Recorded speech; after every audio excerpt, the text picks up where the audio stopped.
BH Invisível, com Gustavo Ziller. Alô, alô, Belo Horizonte do meu coração. Está começando mais um programa da terceira temporada de BH Invisível. Esse é o programa 25. É o antepenúltimo da terceira temporada. Depois de hoje, só mais 2 e acaba Zefini. A gente já está pensando na quarta temporada. Mas antes, 3 temas incríveis para a gente debater dentro de BH Invisível, que teve como macro tema da temporada gente de Belo Horizonte, gente de BH. E hoje eu recebo 3 super-heroínas da cidade para a gente falar da BH, da prostituição. Aqui na minha frente a Lorena Maria de Paiva, que é co-criadora da Transpasse, projeto que realiza acolhimento psicossocial e orientação jurídica a travestis e transexuais. Mulher trans, ex-garota de programa, morou na Europa por 22 anos, onde desenvolveu fluência em 6 idiomas. Retornou a BH em 2014. Do meu lado esquerdo, a Cida Vieira, que é fundadora e coordenadora da APROSMIG, Associação das Prostitutas de Minas Gerais, conselheira titular do Conselho Nacional de Enfrentamento ao Tráfico de Pessoas, CONATRA, e conselheira titular do Comitê Estadual de Atenção ao Migrante, Refugiado e Apátrida. Falei certo, Cida? Apátrida? Isso mesmo, enfrentamento ao tráfico de pessoas e erradicação do trabalho escravo de Minas Gerais, Comitrate Minas Gerais. E do lado direito, o Michel Sullivan, que tem 22 anos, é ex-garoto de programa. Hoje ele trabalha com programas sociais de prevenção a doenças sexualmente transmissíveis, com enfoque especial para os garotos de programa de Belo Horizonte. Eu falei certo o currículo de vocês? Começando por você, Lorena, tá tudo certinho? Conta um pouquinho sobre seu trabalho hoje, dentro desse ecossistema de melhorar a qualidade da vida das pessoas que estão em situação... Aliás, antes, gente, deixa eu até voltar uma página aqui. Eu costumo brincar que se eu falar alguma besteira, vocês têm que me cortar na hora. Falar assim, ó, falou besteira, o correto é isso, esse tipo de pergunta não se faz, você põe-se no seu lugar e por aí vai. Aqui é tudo livre, não tem nenhum tipo de como que chama, de censura. Fechado? Agora, voltando à pergunta, Lorena, o que você está fazendo? Conta um pouquinho do seu trabalho aqui em Belo Horizonte. O nosso projeto ele é voltado para travestis e transexuais. A gente tem um projeto voltado para presídios, dá aulas de oficinas de artesanato no presídio para as meninas trans e tem o atendimento jurídico aqui fora para elas.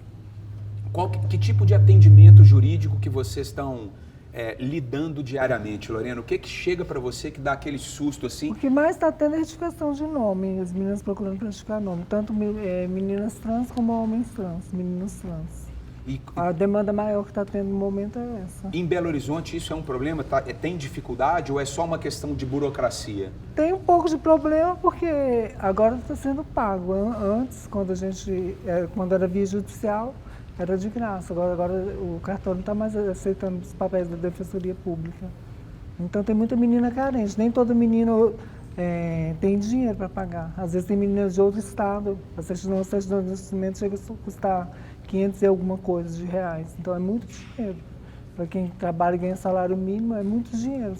É a metade do salário. Incrivelmente. Para ter uma certidão de nascimento. Você acha que eles colocam... Isso é arbitrário? O preço é definido? Alguém define? É um rei lá que chega lá e fala assim, eu quero que seja... Eu acho que tem uma máfia ali nos cartórios. Acho não, tenho certeza, né? Tem uma máfia ali por trás.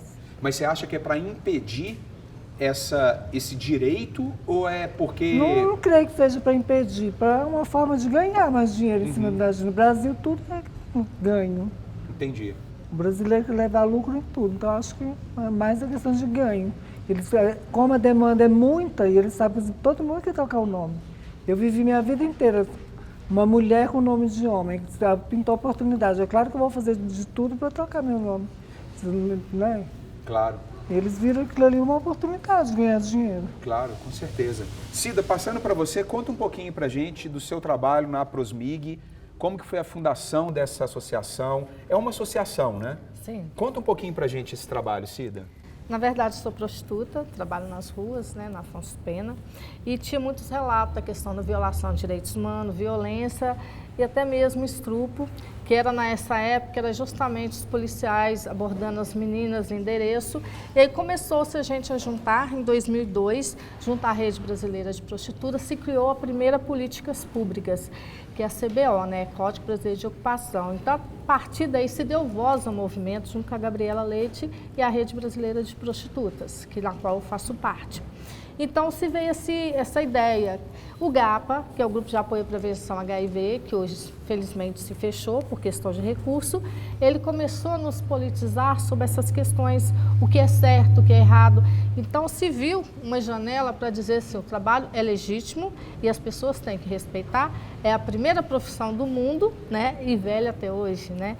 Então, a gente começou a se mobilizar nas ruas. E depois a gente passou a instituição para Guaicurus, que é um número maior de pessoas. E ali a gente conversa sobre direitos humanos, saúde integral da mulher e a questão da violência também. Embora a violência ela está cada dia maior, porque a gente não tem onde realmente recorrer, porque as delegacias de mulheres não atendem as mulheres, as vítimas de violência, porque aí virou Lei Maria da Penha. E nem aquela mulher casada, sendo prostituta, o direito dela é reservado. É impressionante como eu acompanhei um caso que chegamos lá, não tem nem 2 anos, a delegada liberou o agressor porque não tinha nenhum índice criminal. E em seguida a menina ficou para o LML, né, para poder ver, fazer a ocorrência, mas não se dá em nada. Então é um passo a passo. Então a incidência de políticas públicas é a nossa luta. O foco de vocês é jogar luz em políticas públicas eficientes para diminuir esse tipo de, vou chamar de agressividade das ruas. Sim. Agora, tem uma coisa na sua fala que me chamou a atenção, que eu queria tocar no assunto. Se for um assunto espinhoso, a gente já vira a página, você fica à vontade. Você falou que os policiais são os que estupravam as meninas, é isso? Sim, eu tenho relatos, acompanhei caso, porém há uma polêmica nisso, porque como eu trabalhei na rua, e minha família é de militares. Eu já venho de uma hierarquia de militar e civil. Então, eu sempre trabalhei próximo ao meu irmão, que tem um batalhão ali. Acontece que esses policiais, e eu sempre gostava de chegar cedo. Eu cheguei um certo dia, eles estavam fazendo pegando o nome. Porque as meninas já tinham comentado isso. Então, eu falei, hoje eu vou, que eu quero observar, porque eu gosto de ouvir e ver. E realmente era verdade. E aí, o que é mais interessante, que além de tudo, foi mandado por um tal deputado dos direitos humanos. E aí que a gente descobriu e a gente foi andando. Só que quando ele me pediu as informações, eu dei. Só que em seguida eu falei, agora nós vamos ali, porque eu quero que meu irmão acompanhe isso. E foi tão engraçado que ele não acreditou e eu chamei. Que aí... Ele não acreditou que seu irmão era policial militar? Sim, porque na época também meu tio era comandante-geral daquele quartel. Entendi. E aí que foi aquela bagunça, porque a partir daí eles respeitaram mais as meninas e eu falei, nós vamos ter uma associação, porque eles nem sabiam o que era uma associação. Então, a partir daí, nesse sentido de respeito, eu acho que foi de medo. Até hoje ninguém passa na Afonso Pena para pedir nome de ninguém. Essa foi uma etapa e a gente continua tentando fazer. E a gente conseguiu essa instituição com muita luta, somos todas voluntárias. E aí acontece que aí a gente faz uma parceria também com o comando da Polícia Militar. Sim. E hoje a gente visa ali na Guaicurus, os protetores, né, que não dá tão segurança, mas intimida o agressor, né, na questão da arma branca e arma de fogo.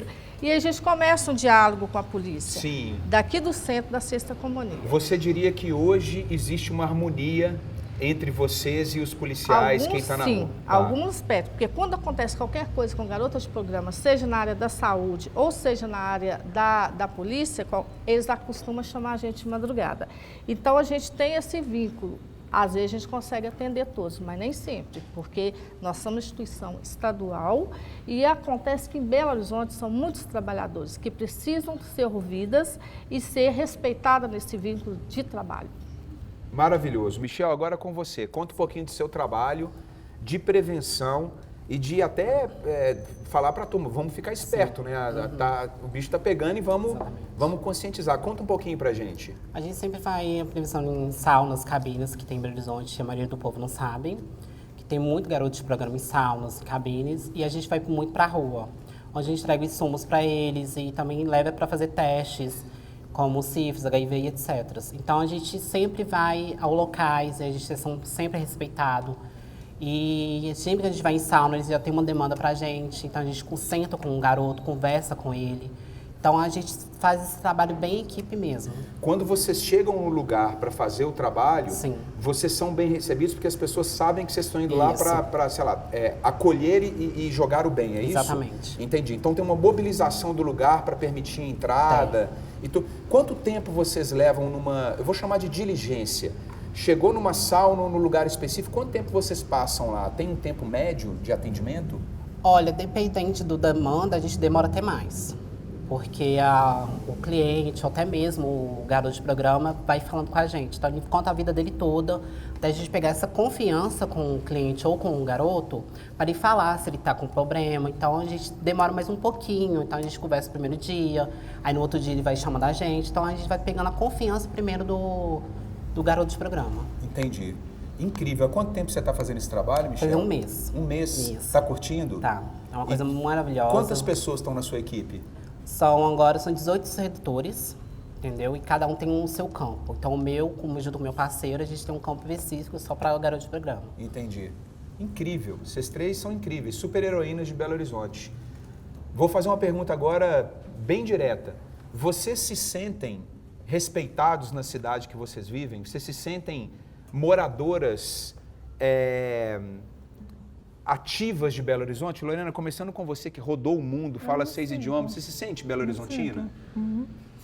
Respeito lá em cima, a cidade te acolhe? Me acolhe, sim. Não tenho nada a reclamar, não. E essa é a realidade? Existe muita gente, mentalidade fraca ainda, como se diz, lá atrás, mas não é coisa que me atinge. Não te Na minha incomoda? experiência de vida, no meu currículo, já não é coisa assim que eu paro para olhar assim, para dizer, está me incomodando. Entendi. E dentro da rede de apoio que você estabeleceu, você acha que a rede de apoio se sente acolhida por Belo Horizonte? É uma cidade... Sente. Existe uma obviamente, eu acredito, e vocês me corrigem se eu estiver errado, que vocês conversam com outras entidades, principalmente você, né, Cida? De outras cidades, etc. Existe algum índice de violência em prostituição que ranqueia e Belo Horizonte está posicionado numa situação razoável? Belo Horizonte é muito violenta, né, Cida? Tem muita violência, tanto para as transexuais como para as mulheres, tem muita violência. Existe esse diálogo entre as entidades, Cida? Sim, a gente dialoga com a segurança pública, a gente dialoga com os movimentos sociais e de outras várias. Uhum. O que acontece aí, no caso das trans com das mulheres, que é o seguinte, as trans com as mulheres, a diferença é que nós, mulheres prostitutas, nós não trazemos na tarja, nós somos mulheres, né? Você vê uma mulher, você não pergunta o que ela faz. As trans, eles observam 24 horas sexual. Então, a diferença também está aí. E a violência intermunicipal também é muita, porque o atraso de políticas públicas nos municípios, o atraso de cultura também traz muito essa violência. Agora, você tocou num tema que me joga para uma pergunta que, de novo, me corrija se eu estiver errado. Existe uma disputa entre vocês, as mulheres, ou é uma classe unida? As trans, as mulheres, existe algum tipo de guerra? Já existiu muito, hoje em dia tem que não, né, Cida? No passado, foi uma coisa, no presente, ao contrário, nós estamos cada vez mais unidas. Que bom. Por essa luta, por direitos iguais, humanitário e a questão do social também. Que bom. Porque é uma luta só, né? Claro. Por uma causa só. E não tem como a gente... uma coisa que a gente tem debatido muito no BH Invisível e descoberto é que não tem como a gente expurgar as coisas da nossa sociedade. Não. É muito mais fácil a gente entender, aprender e evoluir junto do que achar que a gente precisa eliminar alguma coisa. Nada precisa ser eliminado, tudo precisa ser construído de forma equilibrada. Concordo plenamente. E as experiências traz muito isso, o conhecer do outro, a experiência pelo outro. Então a gente dialoga para conhecer e estar lutando junto pela uma causa. Incrível. Michel, eu queria te perguntar uma coisa que deve ser um pouco, eu não sei se é ou não diferente, mas no primeiro momento o garoto de programa, ele tem como cliente o sexo masculino ou feminino também? Os dois. Existe uma diferença entre as mulheres que estão na rua e as trans de violência, agressividade, ou você acha que está todo mundo no mesmo barco? Todo mundo no mesmo barco, entendeu? Então as mulheres têm mais preconceito, os trans também e os homens também. Entendi. Então já enxerga ali a garota de programa, não vale nada, só pra sexo mesmo. Então o preconceito vem daí mesmo. Enxerga a gente como um profissional do sexo mesmo. E não tem jeito, né? O cara quando fala isso, você vê que já está numa outra referência, né? Isso é muito, muito pesado, né? Como que a gente faz para tirar esse... Vocês acham que ainda tem esse estigma hoje, que o Michel falou assim, que só serve para sexo? Tem, né? O estigma e o preconceito é muito, ainda prevalece muito. E para mudar é só com a educação ou tem alguma coisa mais prática que a gente pode fazer, além, obviamente, da educação? Eu não creio que vai mudar, então no Brasil não sei uma coisa que muda tão fácil assim. Mas a educação, além de tudo, né? E a cultura também, de dizer isso. Além, a gente não pode esquecer também que a rivalidade vem em todo o campo trabalhista, da mesma área, todos os perfis têm uma rivalidade. Então, isso aí também já é do movimento de trabalho. Então, se temos jornalistas, esse jornalista vai ter o outro amigo dele que vai lutar ali para estar naquele espaço. Né? Então, a gente tem essa rivalidade como outro trabalho qualquer. Sim. Nos países que você já morou, Lorena, você consegue classificar assim, ó, esse aqui é que o respeito existe em todos os níveis, a gente fez parte de fato da sociedade, e esse aqui eu não quero nem ver na minha frente de novo. Ó, o único país que eu não gostei, porque na época eu era estrangeira, assim, não tinha documento nenhum, foi na Suíça. Mas a Itália, o país que eu mais morei mais tempo, fui casada há 11 anos lá, super bem, tranquilo. Eu sentava numa mesa qualquer, não tinha, eu falava, o que você está trabalhando aqui? Eu sou prostituta. Ninguém se assustava com nada. Minha melhor amiga era uma senhora de quase 80 anos, senadora. Senadora? É minha melhor amiga até hoje. Que coisa Ela maravilhosa. vai fazer 90 anos, ela me liga quase todo dia da Itália, melhor amiga que eu tinha lá. Que coisa maravilhosa. Então, é uma coisa não. Minha casa era frequentada por todo mundo. Aqui no Brasil, o pessoal já fica assim com você, né? Não for gente que te conhece mesmo, vizinha, essas coisas, que te conhece, que sabe do seu caráter, ninguém vai na sua casa. A gente já está achada como, né? Lá fora não tem essas... Primeiro, não tem definição de mulher e trans. O pessoal trata a gente por igual. Mesmo quando eu tinha nome masculino lá, eu nunca me senti excluída. O pessoal sempre trata... Para não te deixar constrangida, se chamava pelo sobrenome, Senhora de Paiva. Nunca ninguém falava seu nome do seu nome. Ah, entendi o cuidado. Pegava o sobrenome para evitar... Sempre, ninguém nunca legal. me sentiu constrangida. Que Eles legal. nunca falavam, nunca te referiam. Mesmo naquelas, eu tinha uma amiga lá que nem chegava a ser trans, estava ali começando a transição. Era sempre tratada como senhora, ou senhorita. Incrível. Na Incrível. França também. Imagina uma sociedade sem preconceito nenhum. Acho que é difícil É demais. muito, gente. é bom, muito bom. Seria lindo, não seria? O Brasil é maravilhoso, mas assim, quem morou lá fora, a forma que a gente é tratada como aqui é muito diferente. Maravilha. Tipo, você chega num bar, estamos aqui nós 4. São 3 pessoas, um casal, e chega uma trans. O rapaz interessou, ele me chama para a mesa conversar, para beijar, namorar, coisa que no Brasil não acontece. Não acontece. Eles gostam de você, fica até chega. Depois que chega um primeiro, vem um corajoso que chega, pergunta seu nome, te dá um beijinho aí, todos se interessam. Lá eles já chegam, já beijam, abraçam e tudo acontece. É um machismo brasileiro. Ah, isso Aqui é tudo por debaixo do pano. Todo mundo gosta, mas assim... eu não quero. Não, eu sou hétero. A gente vai falar disso no segundo bloco. Eu vou colocar vocês numa saia justa aqui. Olha só, a gente tem que encerrar esse primeiro bloco, senão o João Vitor me mata ali, ele fica com a plaquinha, falta 5 minutos, falta 2, agora estourou. Pelo amor de Deus, o papo tá bom, João Vitor, tem que ter calma. A gente volta já com o segundo bloco de BH Invisível de hoje, com o tema BH da prostituição, tema intenso, rico, necessário e bora ter respeito. Já a gente volta. Estamos de volta com o segundo bloco de BH Invisível de hoje, com 3 super-heroínas da nossa cidade falando sobre BH da prostituição. Eu tenho aqui Cida Vieira da Aprosmig, Lorena de Paiva da Transpasse e o Michel, que já contou uma história aqui espetacular. E, poxa, que trabalho lindo que você faz, meu camarada. Olha só, vamos lá agora para a grande questão do segundo bloco, que é ler esse texto aqui que acabo de receber da equipe de pauta, com correções da Gisele e do Darlan, que são dois amigos especiais de BH Invisível, mas a gente vai falar em cima desse texto aqui, pode ser? Então vou ler para todo mundo. A Cida já falou sobre isso. Profissão mais antiga do mundo, uma simples relação comercial de favores sexuais. A prostituição acompanha a humanidade há milênios. Reconhecida como ocupação desde 2002 no Brasil, ainda é um tabu para a maioria da população, inclusive em Belo Horizonte. A prostituição por aqui nasceu com a cidade. Junto com os milhares de operários que construíram a capital, vieram prostitutas do interior interessadas na crescente demanda que se estabeleceu. E antes de BH completar 10 anos de existência, já havia um clamor por um maior controle da atividade, especialmente no centro da cidade.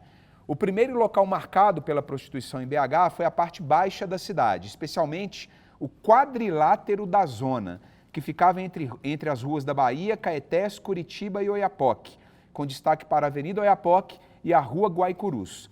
Nessa região se encontravam tanto as casas elegantes, como o Palácio, mais conhecido como Cabaré da Olímpia, com prostitutas estrangeiras e champanhe sendo servido, até as mais modestas, como Rádio e Capitólio, com a cerveja substituindo o champanhe.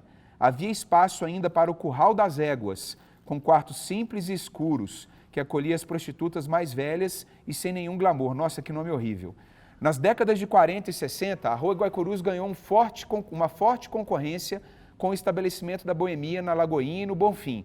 Diferentemente do centro, os bairros eram residenciais e os cabarés utilizavam o velho artifício da luz vermelha para se identificar.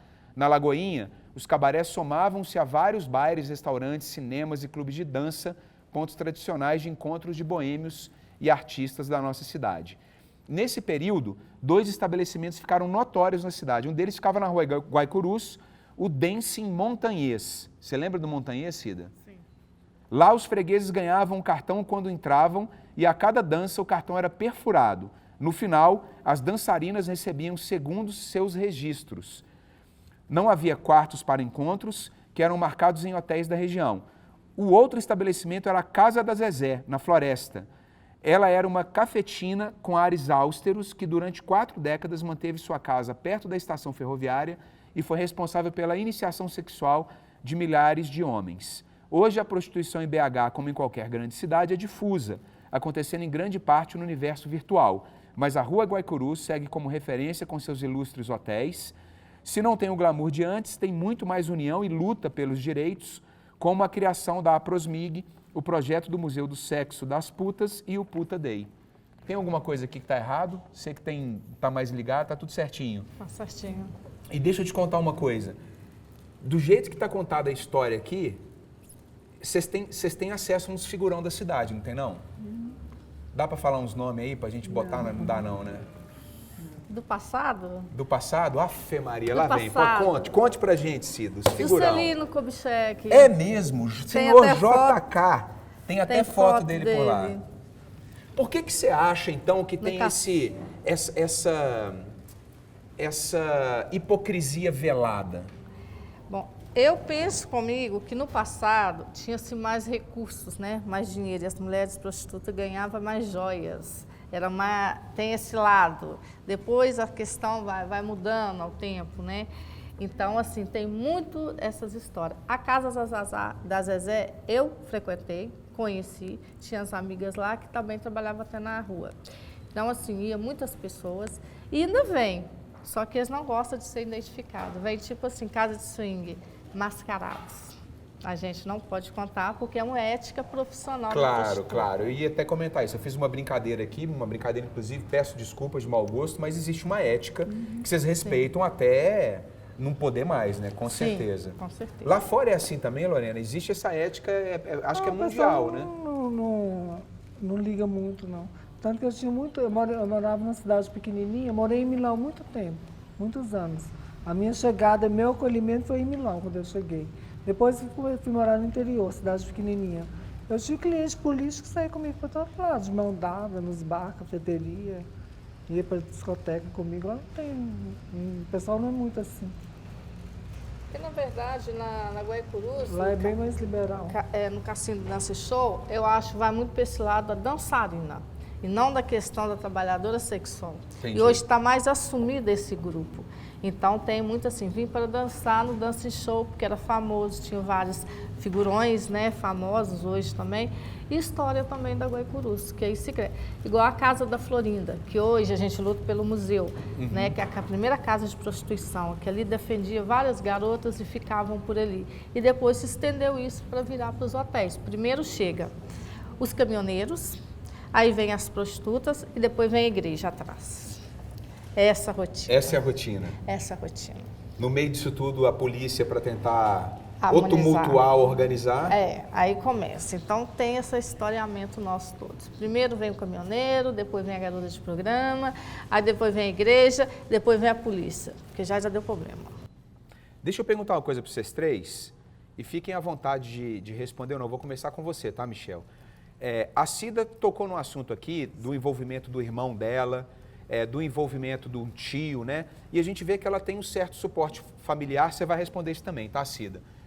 Você tem um suporte familiar, Michel? Você teve problema na família quando você se assumiu e quando você começou a trabalhar? Não, graças a Deus não tive nenhum problema. Minha família adotiva, ela sempre me apoiou. Eu agradeço muito. E conheci meu marido também através no meio da prostituição. E eu parei por causa disso, porque eu vi que não era pra mim, entendeu? Eu vi amigas minhas sendo ameaçadas de morte, vi amigos meus também sendo, né, o próprio cliente mesmo batendo. Então, vi muitas coisas ali, eu vi, pra mim, não dá mesmo. E eu aposentei ali mesmo. Então, hoje eu sou grata, meu marido tá me apoiando e também já sofreu muitas coisas, a mesma coisa que eu sofri. E é isso. Que coisa linda. Lorena, e você? Você teve o apoio da sua família desde o início? Tive e tenho até hoje, né? Que bom. Quando Você é a daqui gente de Belo Horizonte mesmo, né? Não, Lorena? eu nasci em João Pinheiro, João no oeste de Pinheiro. Minas. Sim, sim. Eu vim para BH com 13 anos. E até hoje, obviamente, está com o apoio geral e Não, é minha isso família é mesmo. maravilhosa. Perdi lindo. minha mãe vai fazer 3 meses, mas assim... Meu pai é meu melhor amigo. Que coisa linda. Desde que eu me entendo por gente, que eu comecei minha transexualidade, minha transição, nunca tive preconceito da minha família. Seu pai vive em Belo Horizonte? Não, no interior. Qual que é o nome dele? Raimundo. Seu Raimundo, um beijo pro senhor aí, ó. Vai sintonizar a Band News para escutar a gente. Então, assim, eu saí da cidade por cidade pequena, falta de opção. O pessoal é muito preconceituoso no interior. O Brasil tem preconceito. Para você ter uma ideia, eu fiz 55 anos domingo passado. Então, até hoje, eu sou a única transexual da minha cidade. Somos eu, uma mulher trans e um homem trans. Não tem mais história de transexualidade na cidade. Imagine isso há décadas atrás. Eu fui proibida de ir na escola, porque falavam que eu era má influência dos outros alunos. Eu saí de lá por isso, falta de oportunidade. Mas hoje em dia eu agradeço, porque foi uma coisa que me empurrou, fez eu crescer. Sim, Se eu estivesse lá, talvez nem estaria viva ou não seria nada. E o tanto de coisa que você viu também, né? O tanto de coisa que eu vi, que eu passei, foi bom, cresci, fiquei culta. Incrível. Cida, você tem um apoio, né? Você já falou do teu irmão. Na verdade, a minha família queria que eu seguisse a carreira, ou civil ou militar, porque lá tem minhas irmãs que foi para civil, meu pai é da civil, meu irmão militar. Então, mas eu não queria, porque eu gosto do que eu faço. Amo a área feitiço. Saí do Banco Central para exercer prostituição, que eu gosto.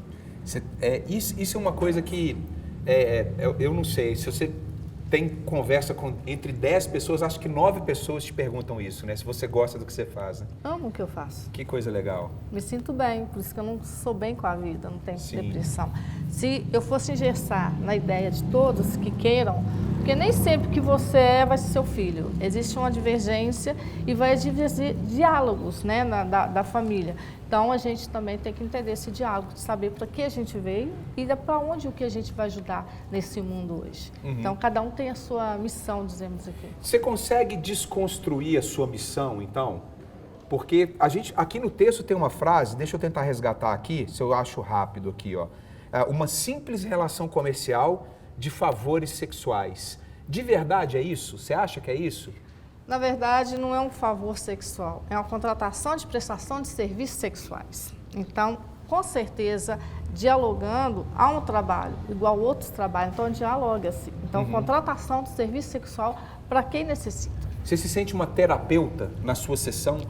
Sim, a maioria dos clientes às vezes nem transa, né? Eles querem conversar. Mas no meu caso, como eu trabalho com feitiço, já não tem muito diálogo. Existe um diálogo, mas na emoção mais, dizemos assim, mais pesada mesmo. Entendi. Da dominação mesmo. Entendi. Eles gostam de conversar, mas eu vou ter que... Ele conversando e eu batendo neles. Entendi. Dando chicotada. O sofrer deles faz bem para eles. Entendi. Para você, Michel, você se sente, não mais agora, mas na época que você estava trabalhando, você sente que você era um terapeuta? Sim. É? Sim, que a maioria dos clientes me procurava para conversar.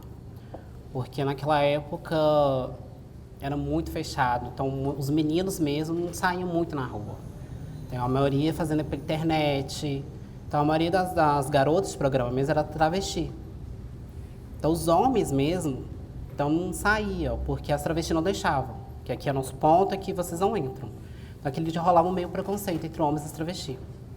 Então eu conversava com muitos clientes.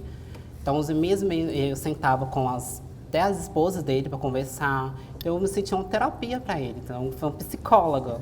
Então isso para mim fazia bem e também fazia bem para as pessoas. O que a gente... Vamos voltar aqui agora na plataforma cidade. A gente vive aqui, a gente mora aqui. Ninguém tá afim de sair daqui, né? Essa é a cidade que a gente escolheu para viver. Você voltou para o Brasil. O que vocês sentem falta? O que seria legal ter na nossa cidade que para a vida de vocês seria incrível? Começando por você, Cida. Eu acho que na cidade ela tem que ser porta mais aberta, menos preconceito e estigma. A prostituta ela tem direito na cidade, ela tem direito à cultura, à educação e a diálogos. E isso aí se fecha. Igual a pessoa que nos procura, os clientes, é porque eles podem procurar até um psicólogo, mas eles não vão ter coragem de dizer para o psicólogo aquilo que eles gostariam. Não vai ter assim, liberdade suficiente para falar com a pessoa que ele ama. Porque a gente tem que entender o seguinte, amor é uma coisa, sexo é outra. E o prazer é muito mais diferenciado. Então a gente tem esse mundo para desmistificar e para conhecer ainda. Isso é um raciocínio evoluído, hein? Porque não é todo mundo que pensa assim, não, principalmente numa sociedade cristã, né? Sexo é uma coisa, amor é outra coisa, né? Você concorda, Lorena? Eu concordo, plenamente. Assina embaixo de tudo que ela falou. Você também, Michel? Incrível. Ô, gente, eu falei uma coisa aqui no segundo programa de BH Invisível. Quando a gente começou, há 5 meses atrás, nosso segundo programa eu falei, BH Invisível só traz surpresa para a equipe de pauta, a gente só conhece gente extraordinária, a nossa cidade é incrível e mais uma vez a nossa equipe de pauta acertou convidando vocês três para cá. Mais um programa histórico de BH Invisível. Agradeço demais a presença de vocês três e a coragem de vocês virem aqui falar pra gente, viu? Incrível. A gente vai ter que encerrar o segundo bloco. O João Vitor é a pessoa que a gente, quando tem um problema, a gente joga pra ele, aí ele mata no peito e resolve, mas ele também é uma linha da história, que ele fica com a plaquinha lá que eu já falei, né?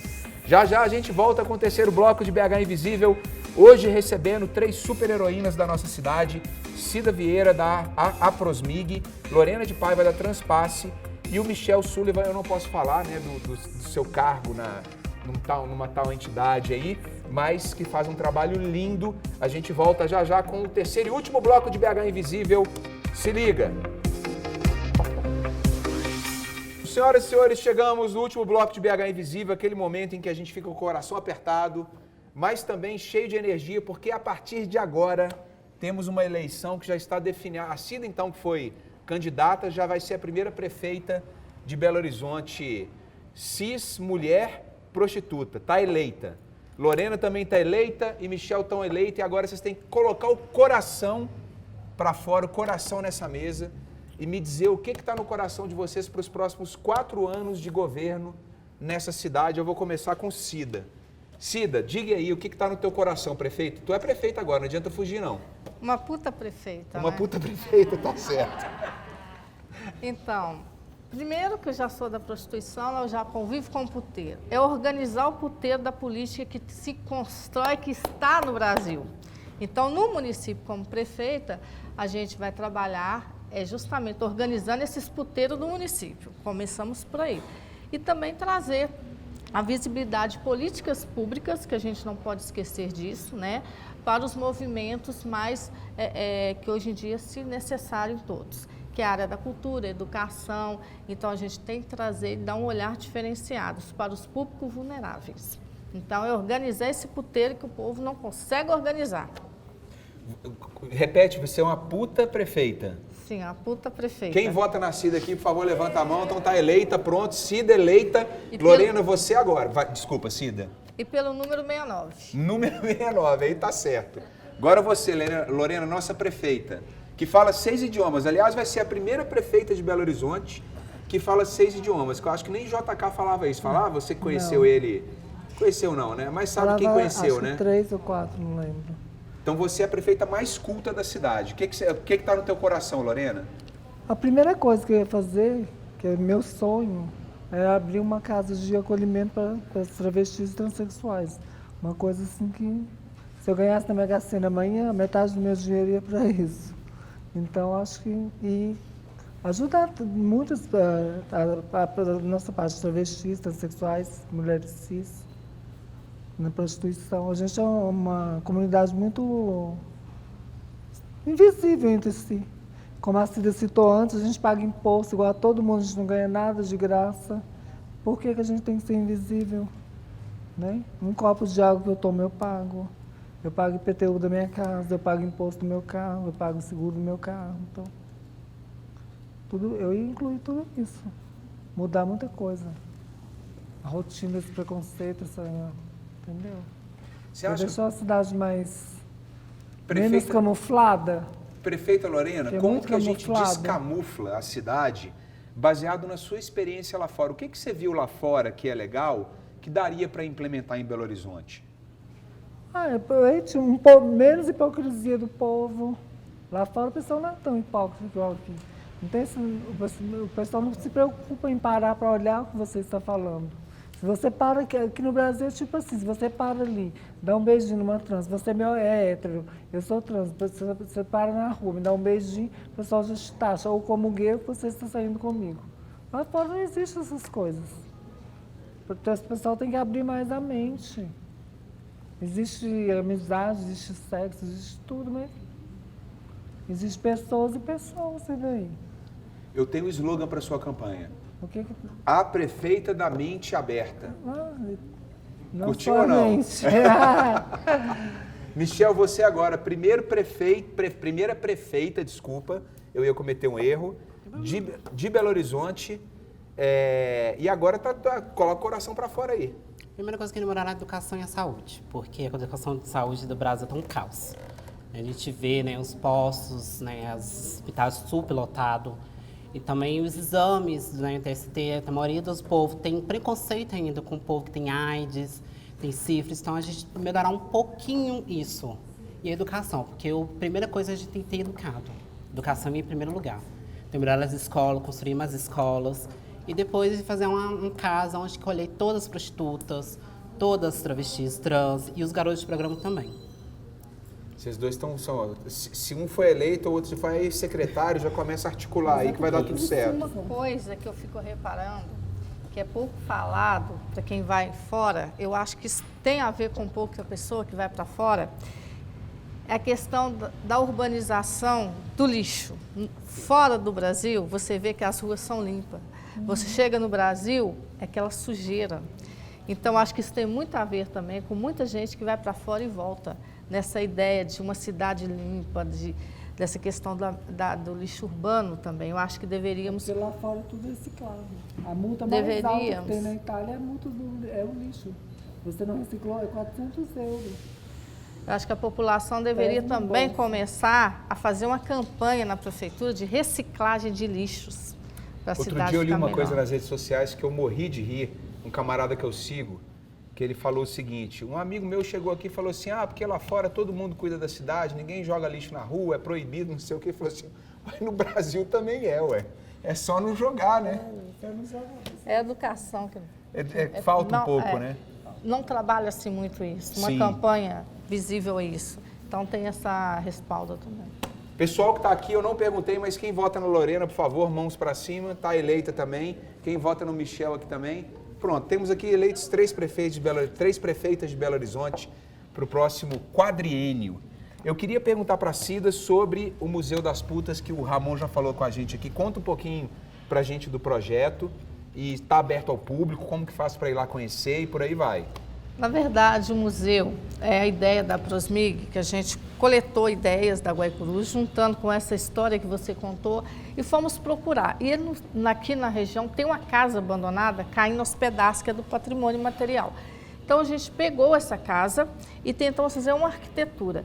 Só que agora veio todo mundo para cima. Depois de 30 anos que a casa caiu nos pedaços, como foi uma coisa de prostituta, de mulheres que estão fazendo essa ideia, a coisa está esquentando em BH. Então o museu ele vai passar por uma reforma, tem que se passar, a gente fazer arrecadação coletiva, vai abrir uma conta, tudo para prestar conta e para reformar a casa, que era a primeira casa de prostituição da Florinda. Que legal. Vai ser um museu cultural com a ideia das prostitutas, não só de uma prostituta que passou, foi de geral de quem passa nessa região, as mulheres que virão e tudo. Então, por isso que a ideia seja prostitutas e de putas. O que a gente pode fazer para ajudar? O que a gente pode fazer para auxiliar? A população ouvinte de BH Invisível agora, que quer ajudar? As pessoas podem entrar em contato com a Prosmig, que a gente dá o número da conta e as pessoas podem ajudar nessa arrecadação. Lembrando que pode ser R$1, Contato da Prosmig, 10, então, Cida. Qual que é o contato? Telefone 3201-1799 e pelo Facebook também a Prosmig, pelo e-mail aprosmig@gmail.com. aprosmig@gmail.com, pelo Facebook Aprosmig e o telefone de novo, Cida. 3201-1799. Ajuda-nos a contar essa história, você também. Não, eu tô encantado com vocês três e vocês contem comigo, a equipe toda de BH Invisível, João Vitor, Ramon, Pati, o Cadu, cadê o Cadu? Tá por aí, o Gleison, a gente vai dar um jeito de colaborar, aliás, se a gente não for os primeiros no financiamento coletivo, tem algo errado. Aí você já puxa a nossa orelha. Pode deixar.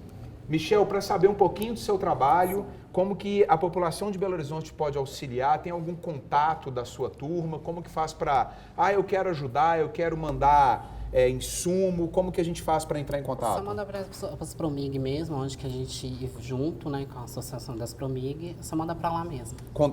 Fica baseado Isso. lá. Então, repetindo o e-mail, aprosmig@gmail.com. E quem quiser saber um pouquinho também do trabalho, colar com vocês, participar do suporte psicossocial, qual é o contato, Lorena? Fala pra gente. O Transpasse, o Facebook é facebook.com/transpasse com 2 S, ou o e-mail transpasse.ufmg@gmail.com. Por que o UFMG? Porque tem uma parceria, a parceria jurídica com os advogados residentes da UFMG, os meninos que estão fazendo residência que atendem as trans. Que demais. Toda sexta-feira.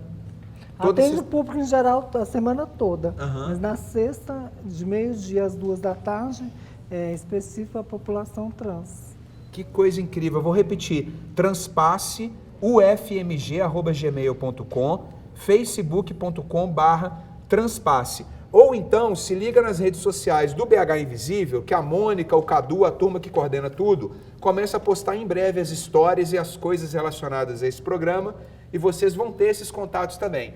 @BH Invisível no Facebook, no Instagram e no Twitter. Eu quero convidar você, fotógrafo de Belo Horizonte, que ainda não participou do nosso Instagram, para fazer contato com a Pati Blue no bhinvisível@gmail.com. Mande o seu trabalho para a gente convidar você a participar e fazer o takeover do nosso Instagram por uma semana. Outras coisas que eu preciso falar, recomendações de pauta, porque a 4ª temporada está chegando. bhinvisível@gmail.com. E agora chegou naquele momento das considerações finais. Eu queria que vocês contassem ou mandassem um recado para a nossa querida Belo Horizonte e para a população vulnerável dessa cidade, que precisa do nosso acolhimento e do nosso carinho. Prefeita Cida, eu começo com você. Considerações finais, fale o que você quiser. Bom, quero mandar um grande abraço, pessoal do Celos, né? A gente tem parceria contra a putafobia nas paradas LGBTs. Quero também um MC Piquinho, que ele vai nos ajudar com o show voluntário, como o Daí José, eles estão movimentando aí a cidade, e todos aqueles parceiros que a gente já trabalha, usuários de álcool e droga, moradores de rua, e as trans, principalmente as trans que trabalham, todos os trabalhadores sexuais de Belo Horizonte e da região. Como é o nome do MC? Pequinho. Pequito? Pequinho. Pequinho, MC Pequinho, beijo pra você. E o Odair José mesmo? É o cantor mesmo. O Odair José? Sim. Você tá de brincadeira, ele vai ajudar também? Sim, vai. Ô, Odair, pelo amor de Deus, aí, você tá bem-vindo demais na nossa cidade. É a segunda vez que eu escuto seu nome em menos de 24 horas. Tá bom demais. Pois é, ele é um grande embaixador da nossa causa social. Que cultural. legal. Ele tocou outro dia em Belo Horizonte. Tocou e gravou o vídeo pra gente soltar. Você foi no show dele? Você tava lá? Eu estava apresentando o show dele. Afe Maria. Lorena, considerações finais. Quero agradecer, primeiramente, a juíza de Igarapé, a doutora Bárbara, por ter deixado a gente fazer um trabalho muito legal com as meninas do presídio. Não foi fácil, tivemos muito empecilho em fazer executar esse projeto lá dentro. Tivemos várias portas fechadas na cara. E foi um projeto muito legal, que eu gostei muito de trabalhar, me sensibilizou muito. Eu vi que tudo é nada, o nada é tudo. Me fez ver a vida de formas diferentes. Como é o nome da juíza? Bárbara. Doutora Bárbara, um beijo para você também. Saber que você está nessa luta aí é importante, que a gente precisa, né? Uma pessoa muito humana, e agradecer ao pessoal do presídio também, que mudou a direção do presídio, querendo ou não, estão facilitando muitas coisas para a gente lá dentro. Porque todo mundo erra, o pessoal que está lá dentro tem um direito de segunda chance. E o ser humano vive de quê? De oportunidade. Se você está ali numa pior e está precisando de dinheiro, tem um copo de cristal, você vai ali roubar, você vai se roubar para sobreviver. Mas aquilo não quer dizer que você não tem direito a uma segunda chance. Todos nós temos, né? Qual de nós é perfeito? Nenhum. E pedir para o pessoal também agradecer as meninas, também as mulheres cis, pela parceria que hoje estão muito unidas, né, Cida? E pedir, pessoal, menos preconceito com as trans, gente.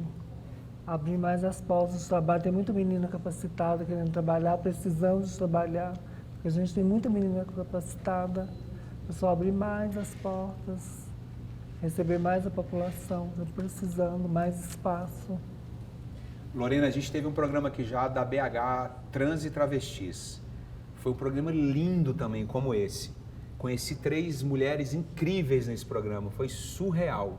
Eu lembro, assim, detalhes das perguntas e do papo, o olhar, a energia que rolou, muito bacana. Michel, você agora está com a palavra, considerações finais. Agora a população de Belo Horizonte está te ouvindo, joga aí no ar o que você quiser. Queria agradecer aos meus colegas de trabalho, né, que eu aprendi muita coisa com eles. E também quero falar uma coisa que a gente vê muito na rua, até mesmo dia a dia, os preconceitos. Eu acho que vamos parar um pouco com essa coisa de preconceito, vamos colocar mais amor no coração. Que acho que o Brasil precisa, entendeu? Dar a mão todo mundo juntos, porque a gente são humanos. A gente não é estranho, não somos bichos, não somos alienígenas. Somos humanos, temos sentimentos. E vamos, menos preconceito e mais amor. Acho que essa é a lição do programa de hoje, né? Menos preconceito e mais amor. Não é? Acho que podemos encerrar assim, Cida? Tá tranquilo? Sim. Menos preconceito e mais amor. Sim. População de Belo Horizonte, esse é o BH Invisível, é o antepenúltimo programa da 3ª temporada. Já já a gente começa a gravar a 4ª temporada. Infelizmente chegamos no final. Pedrão e Central, obrigado pela força. Produção de pauta de BH Invisível é da Denise Santos, Cadu Passos, Fred Garzon, Gabriela Matos, João Vitor Rocha, Nathalie Matos, Patrícia Brandão, Ramon Moreira e centenas de pessoas espalhadas por BH. Nosso Instagram, Facebook, por aí vai, é comandado pela Mônica. Querida Mônica, um beijo para você. A gente tem a produção audiovisual da Renca Produções, técnico de som Gleidson Mendes, operação de estúdio Diego Olímpio, direção de jornalismo Ike Adjelovic, direção geral de Bernardo Teles. No programa de hoje a gente teve a ajuda da Gisela Lima, nossa amiga, e do Darlan, que está sempre por aí também. Um beijo para vocês dois. Eu sou Gustavo Ziller, vejo vocês pelas ruas de Belo Horizonte ou na Band News FM às terças, quintas e sábados com o programa inédito de BH Invisível. Obrigado, até sábado que vem, pessoal.